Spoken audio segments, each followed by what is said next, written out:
Hello, welcome to Outlandish Claims. But there are soccer backgrounds. What's happening? Well, it's because we're going to start doing every other sport because, stupid me, I didn't realize we could do every other sport even though we're doing baseball for fan media. We could do every other sport for YouTube. So what better sport to start off with than the Euro, the UEFA Euro tournament that's starting tomorrow. Now, this person you've never seen before, his name is Andrew. He was college roommate of mine for 2 years. Just 1 year, just senior year. Just seems like it was 2 years because I was always all the around. crap we put up with in senior year. It seems That's like 2 true. years. My college roommate for senior year of college, but also specifically the most knowledgeable person about soccer I have ever met in my life. Now, if you want an expert about soccer, this is the person to come to. And specifically, since I am, to put it in complete layman's terms, a dumbass with soccer, these questions I'm asking him are actually me legitimately asking to find out what's going on with soccer. And he will be talking to me like the idiot I am and trying to spell it out for me. So for those of you who are soccer experts, I am truly sorry. So Andrew, first of all, thank you for being here. Welcome. Happy to have you back here. Thank you for having me. It's always, you know me. First of all, feel free to ask questions out of left field. You know, I love like the pedantry of everything. I'm always happy to go into deep dives, as you know way too well. So actually, I do. It's one of my favorite things. When I know nothing about something, I love it when someone will just keep going with as much information as possible. True, but I will talk. You know me. I'll talk your ear off. I even wrote down notes and stuff to make sure I stick to the point. So. Oh my God, he came prepared. It's always, you know like me. He works in politics. So, Andrew, the first question is your background, because I know this, is the team that you think is going to win the Euro. So why do you think France is going to win the Euro? I'm glad you asked. So, I mean, it's number one, it goes out saying that they are defending world champions. For those who don't know, I'm a France fan. I used to live in France, study in France. Part of my job, I work I do translation work, so I have still a very strong connection with the country. It's with that being said, granted, and I obviously have my Les Bleus jersey, but I think it's important to understand that, like, I love it when different teams win this tournament. I love it when we get new winners for the first time. Within Ligue 1, Lille already won beat out PSG, which is really sweet. But the reason why France, in my opinion, is going to win this tournament is going through a lot of these lineups. You look at England, you look at Belgium. I look at those teams, look at their lineups, and think these guys have stacked teams, incredible teams. France is the only team that has what I would call an absurd lineup. It's just stupid. So to put it simply, it's their World Cup winning squad plus Karim Benzema, and Karim Benzema has been exiled from the team for about 5 years because of a crazy scandal where he tried to blackmail his own teammate with a sex tape. So he's been like exiled for about 5 years by the national team coach. And during that time, before he was exiled, he was an incredible member of the team. He was scoring so many goals. He was the catalyst of the French national team. Then he left, and France still won without him. And now they brought him back. So let me just go through real quick their forward line, their forward and midfield line. You have Kylian Mbappe, you have Karim Benzema, and Antoine Griezmann. Behind that, you have probably the best midfielder in the world right now in N'Golo Kante and Paul Pogba. It is a stupid lineup. Like, that's absurd. It's a French person's wet dream. So it's really, I mean, that's the number one reason that they're going to win this tournament is that saying those five names alone is just insane. Here's a question to just go a little bit deeper on that lineup. For people who don't know these names, how would you compare them to like baseball players, like or football players or something that maybe more of us would understand? Sure thing. Mbappe is a really young guy. He's the first he was the first teenager to score the World Cup final since Pele. So I guess who is probably the biggest young star? Tatis. Fernando Tatis. Yeah, so Fernando Tatis. So excellent young star and is already ruling the world and is going to rule the world for a little while. Fernando Tatis. Benzema, I don't know how many football players have sex tape scandals, but actually probably a few. But I think Benzema is, God, I don't know. Who's an who's an asshole, but that will always show up for you when it comes down to it. So now he's So is he back on like the Trevor Bauer? He's really good at his job, but he's kind of just like out there as a dick. That's actually a great way of putting it. Yeah, he's a kind of Okay. like a Trevor Bauer. Griezmann, he's him and Paul Pogba are both kind of like obviously top world class talents who are kind of Griezmann like can drop dead after what he did to us. yeah, it's true. But also like these guys are really into like TikToks and like Fortnite. So whoever is your most trendy athlete right now in the MLB or in the NFL, which I'm not So even was sure he who. Antonio Brown then, basically?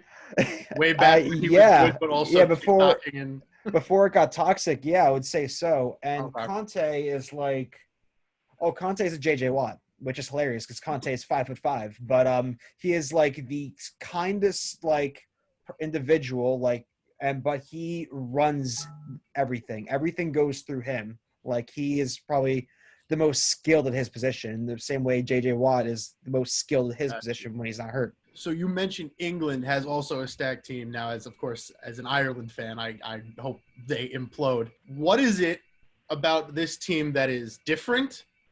And what is it about this team that still says to you, yeah, but you still are England and you're still not going to win? So what I'll say about what makes this team different is just the firepower they have nowadays. I think there's been kind of a hole up front on who's going to score the goals, who's going to be the clinical finisher up front. And right now, Harry Kane is the top scorer in the EPL, which is the Premier League, which is the English league, for those who don't know. And it's been so long since you've had like an Englishman really be that main guy who's going to get all the goals. He was a top scorer at the World Cup. And he's continuing just to bang in goals over at Tottenham. And you have a whole line of people who are young, but they have kind of like a better composure about them. They're really succeeding at the club level. Whereas I think about 5 or so years ago, a lot of players that were making the national team were doing okay at the club level, but they were being overshadowed. And I don't see that happening as much with the current lineup. Harry Kane's killing at Tottenham. Marcus Rashford has had a rough season, but he's overall been excellent at Manchester United. Jack Grealish, the savior of Aston Villa. And John Stones has been excellent in the back line for Manchester City in winning their latest title. So kind of just going through all these players are playing big roles within their own club teams. So they have kind of that bravado about them, which I think is different than to previous English teams, especially the one from 5 years ago that lost to Iceland. Where I will kind of say it's same old England is, I don't even want to say composure per se, but there's a lack of confidence in the coach, and many are calling his formations, his tactics way too defensive. And there's just, the English mentality is very much like, we're going to get really behind our team, but we're not going to win it. I think there's almost a loser mentality amongst at least the supporters and amongst the media within the English press. So I think what's going to be critical, and we watched England for as good as they were in the World Cup, they did implode against Croatia. So it's a question of composure. I think they have a lot more composure experience this time around than they have in the past. But we've seen previous golden generations from like 15 years ago. Also, they just didn't have the composure. So I need to be proven wrong first before I believe this team is actually going to win. Oh, is England the Cowboys of soccer? They were no, because the Cowboys have won one more recently, which is oh god. So they're not even the Cowboys. We can have a whole discussion about who are the Cowboys of soccer. That's Arsenal, but that's Arsenal. Club. Yeah, we've teams. heard that. I've heard that from you before. That was pretty had fun. this discussion before. I'm like, they're the Arsenal of soccer. They're the Cowboys of soccer. But yeah, so England again, stack lineup. It's just I don't know if they have the composure or the I don't know if they can put it all together at the end of the day. Here's hoping they don't. So first, before I get into group winners specifically, if France doesn't win, who is? So in my lineup, in my bracket, I have England making it to the final. But England is my third pick. My second pick is Belgium. Much the same reasons, just stacked lineup. They were, in my opinion, the best team at the 2018 World Cup outside of France. They were very unlucky to lose that semifinal. They just have Romelu Lukaku up front, who's been outstanding for Inter Milan. They still have Eden Hazard, who's had a rough season at Real Madrid, but he's still a clinical goal scorer. They have Kevin De Bruyne, who's, in my opinion, along him and Conte are the two best midfielders in the world. And provided he's healthy, which he literally had his face broken during the Champions League final. They broke an orbital bone. I think Belgium, they just have an excellent team and they have proven winners. The problem with them is that I think the average age is like 29. They have a lot of older people. Their defense is old. Like their time, in my opinion, their time to win a major tournament was a 2018 World Cup. So I have concerns over a long, over a 6-7 game tournament, whether or not everyone will be able to stay healthy. And I do have concerns about their depth. But the people they have on the field at any given time are also a knockout lineup. So Belgium would be the team, if not France. Which teams should have made it that didn't? And which teams did make it that it was like, how the hell did that happen? Yeah, I mean, so with the Euros, it's kind of tricky because of now there's 24 teams in the tournament. It didn't used to be like that. It used to be 16. So now basically half the continent makes it. So there weren't too many surprises on people who didn't make it. I would have probably thought that Serbia should have made it, but Scotland's held strong, and I'm happy for Scotland. I want Scotland to do well. They're the perennial losers in major tournaments, but they're always also the most fun. So look who they're in the same group as. And that's about a must-see game. I can't wait to watch England that. Scotland is a rivalry that goes back since the 1880s. It is the oldest.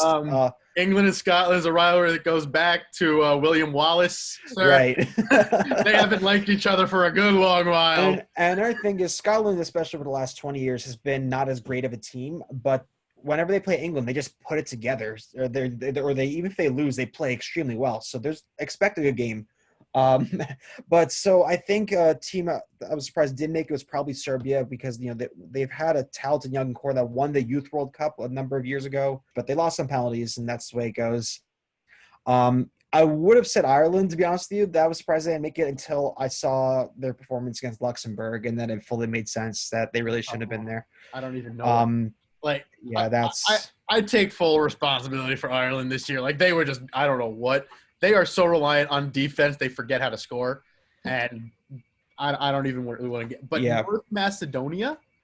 So that's a weird – so North Macedonia qualifying is a weird thing, which I'm not even going to try to explain because even I get confused by it through a thing called the Nations League. Long story short, it's like 4 different tiers of like where they play these round-robin games to each other and just promotion, relegation. It's like basically they're like glorified friendlies. But the caveat is if you, in certain leagues, in certain like brackets there, you can qualify, even if you're a shitty team, to the playoffs. So the one that's most interesting is the Group D within the Nations League, which is like all the shittiest teams. They play each other.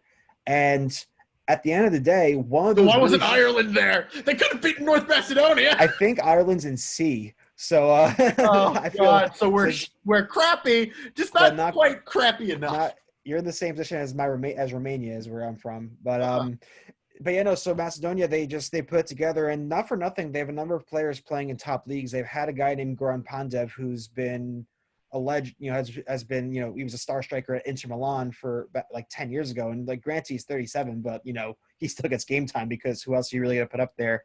And not for nothing, North Macedonia in recent games they beat Germany, so I think Really? Wow. I don't see them making any major run or anything, but I think they could. I don't think they're going to get murdered, I think is the best way I can put it. I guess the only teams I'm surprised that made it are Russia and Slovakia. Russia, despite doing very well at the World Cup, which they hosted, they just aren't a good team. And then Slovakia, I think actually Slovakia was the ones who beat both Ireland and Northern Ireland. And I think, really, one of you guys should have won. And just Slovakia, there's nothing exciting about that team. I don't expect them to get out of the group. So, but those are only really ones I'm surprised that made it. And I guess surprised that didn't make it was Serbia. I think of all the teams that didn't make it, they probably are the ones that have the talent to do well in a tournament like this. All right. Well, I don't want to spend too much more time on this particular topic. So 30 seconds or less, Iceland. Why not? What happened there? Their players got old. Oh. That's really what it comes down to. I mean, they had an excellent lineup, but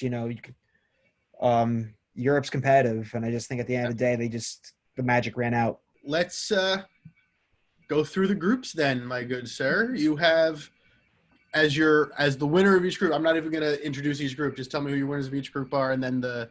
Okay. I know the first one, but I might ask for what teams are in which group going forward. Yep. Okay. But Group A is going to be Italy. They're looking really good. They're like on a 17-game unbeaten run. Who's in Group B? Group B is Belgium, Denmark, Belgium. Let's stop right there. Stop right there. C is Austria, Netherlands, North Macedonia, Ukraine. They're not that great. They have a terrible coach, but Netherlands should win that group. Then Croatia, the Czechs, the English, and the Scots. In theory, it should be England. In theory, it should be England, but who's going to win it? Is my surrogate team going to win that one? Scotland has no one up front to score goals. That's the problem. Oh, sorry, no, not Scotland. Sorry, Croatia is the team I'm rooting for. They're also really old, but like not in the way that Belgium's old. They're like really old. Like I was surprised they made as far as it in 2018, and a lot of the guys retired. So, all right, well there goes that one. E. Poland, Slovakia, Spain, and Sweden. That's actually a tricky one. I will say Spain, but they've had a crazy COVID outbreak, and then there's some weird stuff going on with that lineup. I wouldn't be shocked if Poland snuck in. I will say Spain, but I could see a Poland or a Sweden sneaking in. Gotcha. And then I'm not even going to bother asking you about Group F. Is that the group of death? Yep. France, Germany, Hungary, Portugal. We're going to see some wild shit in that group. I think France is going to – if I'm going to pick them to win the whole thing, I have to pick France to win that group. But first of all, ignore Hungary completely. They're not – they're not going to do anything. 0-3? Do I think Hungary's going to be 0-3? Oh, yeah. Best case scenario, they get a draw against one of these teams. A bad Germany is still better than most of Europe. So I think you have to keep that in mind. Portugal is also probably – my theory about Portugal is that they have probably the best team I've ever seen them have, and they are defending European champions. And when they won the last time around, I thought they sucked. They were the last team to qualify. They didn't win any of their group games. They tied Hungary. They tied Iceland. They tied Austria. They just did not look good, and they got lucky in a number of games, and they just finally put it all together. But they just weren't a very good squad. And so my theory is now that they actually have a genuinely excellent squad that I feel is worthy of winning the whole thing, they're going to fall apart. Is my theory just because that's how the world works. But when they should win, they don't. Storylines to watch, specifically. Also, I know Germany. What's his? How do you pronounce his last name? Love. Love. Yeah. This is his last tournament, right? This is his last coach. Can we expect the same ass scratching and sniff that we've seen in previous tournaments from him? Or I mean, seriously, like any storylines here. Once you're an ass scratcher, one time you're an ass scratcher for life. I think Germany's in an interesting position where they're actually I don't want to say the underdogs, but they're not expected to win, which is not a position they're used to. So I think some interesting storylines in my head are going to be my flop of the tournament, which is going to be Wales, because they fired their coach. Well, their coach got arrested for domestic assault against two women. So I feel like, that's a good reason to fire someone. There's a history of coaches being fired right before a tournament of those teams doing terribly and just falling apart. That happened to Spain in 2018 as well. And Wales, just like, they're being positive, and like they have good players, Aaron Ramsey, Joe Allen, and Nico Williams, who were, two of those guys were part of the team that went to the semifinals last time around. And they're putting all their hopes on Gareth Bale, and he didn't have a good season with Tottenham. Wasn't he like constantly the second string? Yeah, he was behind Harry Kane, and everyone got excited when he came back because they thought he was being underutilized in Real Madrid. And it turns out he just wasn't good enough to make the starting lineup in Real Madrid. So it's just I see Wales falling apart. Another storyline I really want to point out that is flying so underneath the radar is Turkey. I think they're gonna be my dark horse, not to win the whole thing, but I think they could easily get a quarterfinal run in there. They have three of their players were, especially Burak Yilmaz, were key to Lille upsetting PSG to win the French title. They have a Premier League quality starting defensive backs. They have midfield attacking options like Hakan Çalhanoğlu, who plays for AC Milan, and he's been very good. He's kind of like the free kick maestro for Turkey. They brought back the coach that got them to the semifinal of the World Cup from 2002. I remember that being my first tournament. He's back, and Turkey just makes crazy runs. I mean, they had the crazy 2002 World Cup run, and they made also to the semifinals of the 2008 Euros. And they did it in the most spectacular fashion, where they came back in 3 separate games. They came from behind to win, to qualify. So they were just the most fun team to watch. I just think this team is very talented on paper, and I think they have a chance of definitely getting out of the group, and I think that they could make a decent run. Those are 2 big storylines I have. I think the storyline that so many people are going to be watching, obviously they're playing this thing in 11 cities around the country, around Europe, so they're going to try to figure out, can everyone stay healthy and COVID free, because they don't have the same vaccination rate that we do in the US. And how the tables have turned. They didn't have the infection rate. Isn't it wild? Now they don't have the vaccination rate. The tables have turned. And they're doing some really wonky shit where like they're flying Poland from like a game in like Spain, like 6 hours to a game in Azerbaijan, because they're technically in the European Federation for some reason, and they've got a lot of oil money. So there's going to be some weird shit going on. So, and I think the last major story with regards to a specific team, I think is going to be, I mean, I think it's because, we have such English biased soccer news here in the U.S. Kind of by proxy. I think there's so much focus going to be on, can this England team actually put it together and win? Because I think this is the most excited people have been about this England team in a very long time, with the realistic chance of actually winning a tournament. So that's going to be another storyline to follow.